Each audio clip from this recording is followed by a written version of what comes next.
helps us mentally, emotionally, spiritually. It puts us back in touch with our soul, with our higher self.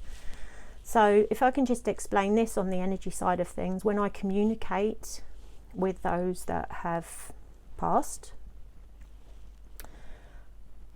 I'm doing it through my higher self. It's my soul communicating with their soul. It's nothing to do with me as a physical being.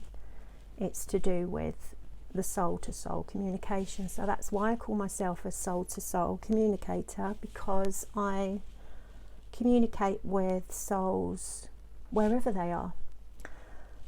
If I meet you in person and I talk to you here, I'm not communicating with your physical body.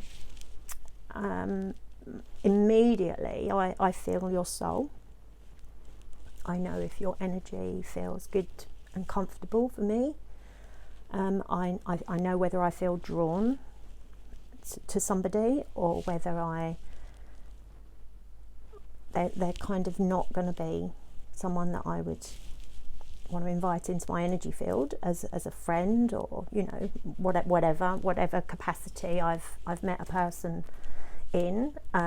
So I know then whether it's a good feeling or not, and being energy responsible is so important to everything we do in life.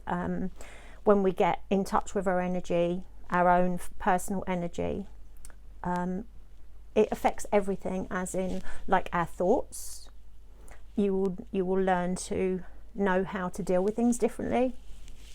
You will know how to let go of things. You will know how to do the flight or fight response, or we will also know how to either react or respond to something, because we have an energy field around us called our Merkaba. It's all around us, and it's at the front and it's at the back, and it's kind of our human way of navigating ourselves through life, by feeling. We've very, very much been detached from feeling. We've ended up almost becoming emotionless at times, or too emotional. And again, this is bad energy management within ourselves, and it isn't our fault. It's how we've been conditioned through everything in our lives, experiences that we've had, traumas that we've had, from childhood right through adult years, everything that life may have put in our path, choices that we've made, even down to our food and our drink and our environment, what we use on ourselves. Like, everything is energy, and becoming conscious of that is just so very, very important. It isn't about driving yourself mad by thinking, oh my God, I've got to inspect everything. When you become conscious and you get in tune with your own energy, you know naturally what you're drawn to. You will know naturally what is good for you, what isn't so good for you. Doesn't matter if you choose to do something that isn't so good for you. There will be a lesson to be learned in there because of how it makes you feel afterwards. But it's all about just getting in your flow of yourself. There's so many different ways of doing it. Meditation for me is always the one that I start my day off with. Meditation. I tune into myself. I have a chat with my higher self, just to make sure that I'm set up for the day as best I can be, because there's quite difficult energies out there in the world right now. So it's even more important now than it's ever been,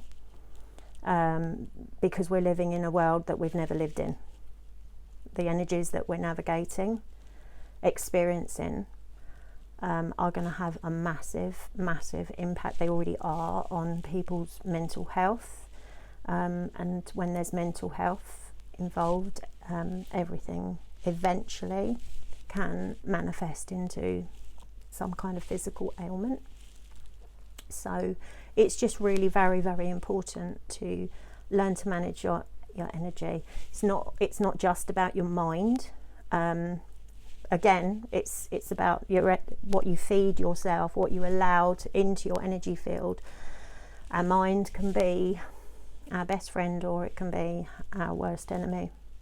So learning to tap into your own energy, knowing yourself, this is where it all begins. Like, everything begins with you.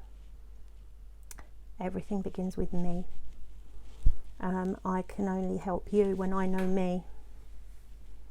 And that's what I'd very much like to do. I'd like to share what I know, what I've tried. I don't endorse anything that I haven't experienced or physically done myself, energetically.